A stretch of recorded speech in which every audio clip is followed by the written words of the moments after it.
A new Velociraptorine fossil with unusually strong hands, which suggests a new predatory niche, has been found. Hello friends, Jim here. So, what is going on? This is a holotype of Schirrapax species in 2010 before being prepared. But that's apparently the specimen being discussed here.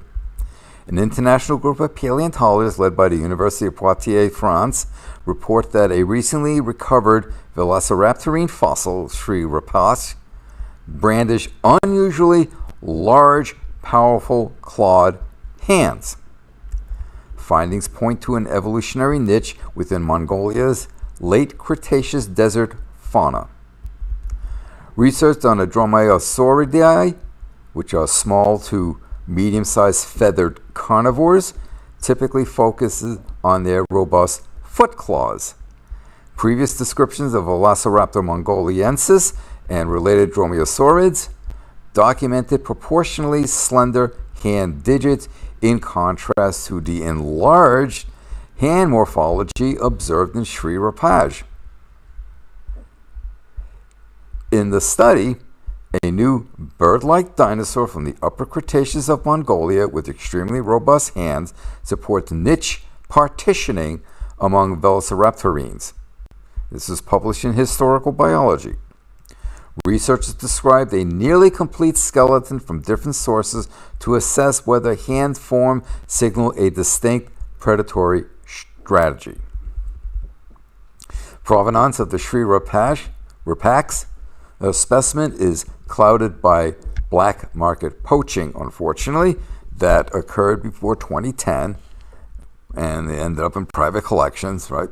The skull and first 4 cervical vertebrae were separated and scanned in 2016 at the Royal Belgian Institute of Natural Science, Ribbons, after which they were returned to the owner. The current location of these materials remain unknown. The rest of the skeleton, 23 tail vertebrae, an intact manus, hand, and most major girdle element, which are your pectoral and pelvic girdles, so your shoulder and hips, right, were obtained by the French company Eldonia, later repatriated to Mongolia. Cast of the missing cranial elements printed from the 2016 scan data now accompanies the original mounted specimen. Preparation consolidation work conducted at Ribbons revealed previously unexposed anatomy, including the right arm and left pelvic bones.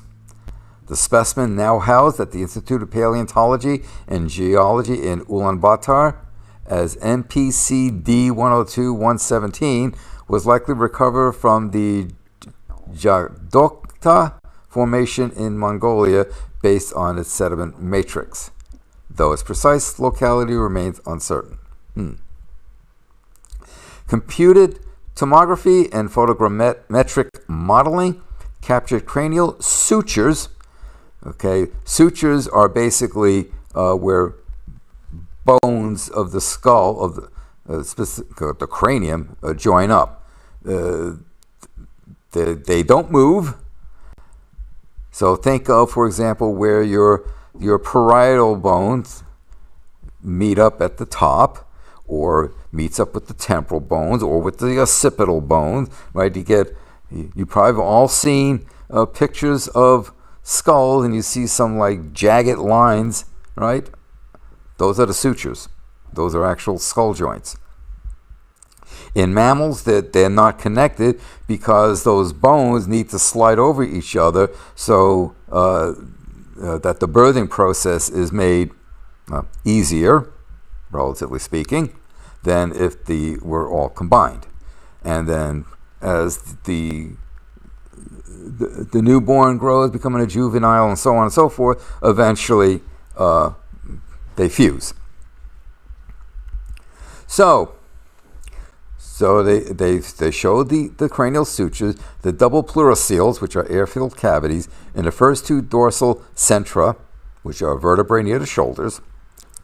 The trapezoid deltopectoral crest, which is muscle attachment ridges in the upper arm, right? Think of your pectoral muscles, your chest muscles, or the deltoids, right? Shoulder muscles, right? And the trapezoid, or the upper back muscles, right?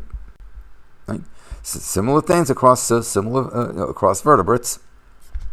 And a pollex unguiole, which is a thumb claw, 162% the length of its preceding phalanx, making digit 1 broader than digits 2 and 3 combined. And that is the key element that's the enlarged manus that they're referring to, that they think now separates, has a niche partitioning. Morphometric and cladistic analyses place Shri rapax as sister to the Barangoyot formation species Shri devi, with divergence in 10 post-cranial traits, including 135-degree opistopubic pubis. Fancy way of saying a backward angle hip bone. In ischium, 66% of pubic length, lower rear hip segment, and the absence of ischial tuberosity, which is a bony hip projection. When we say our hip bones, it's really a combination of 3 elements. It's the pubis, the ischium, and the ilium. In humans, when you place your hands on your hips, okay, that crest there is the ilium.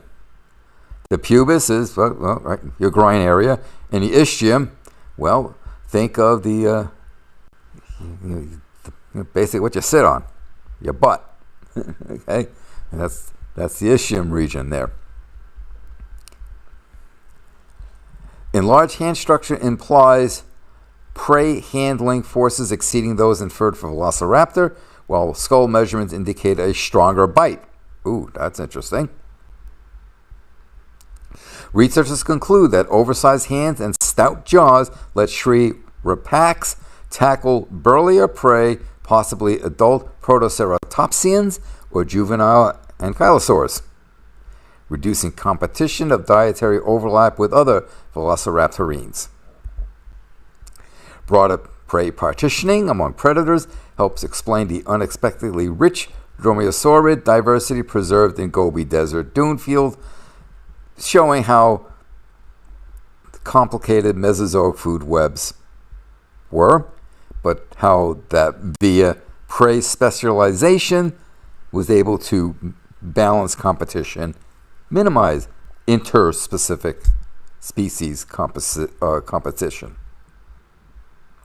So it's fascinating here. I like the fact that they include that they mention specified features, right? The cranial sutures, the double pluricils, the 2 dorsal centra, the trapezoid deltopectoral crest, a pollex unguiole, and the ischium is 66% of the pubic length. The ischial tuberosity is not present. The opistopubic pubis, right? So they mention these specific items that distinguish this specimen from other species. So this is quite interesting, and just leads to, it shows how diverse life can be.